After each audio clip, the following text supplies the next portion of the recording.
दर्शन makeup वरिष्ठ तत्वावधायक श्री जगन्नाथ मंदिर कार्यालय पुरी चलित वर्ष श्री जगन्नाथ महाप्रभु रथयात्रा आम 814 खंड काठ आवश्यक था गत वर्ष आम पाखे 51 खंड काठ बड़का था संपूर्ण 865 खंड काठ आम रथ निर्माण व्यवहार करते ये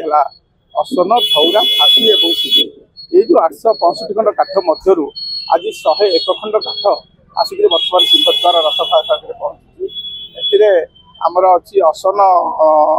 48 खंड और धौरा 53 खंड एमती टोटाली 101 खंड काठ आसिक पहुंची जाइए अवशिष्ट काठ पर्यायक्रमे आसिक पहुंचो और आसंता सरस्वती पूजा दिन रथ काठ 3 खंड 12 फुट धौरा काठ पूजा अर्चना कर दशपल्ला आसला नयागढ़ डिविजन दशपल्ला अंचल आसला।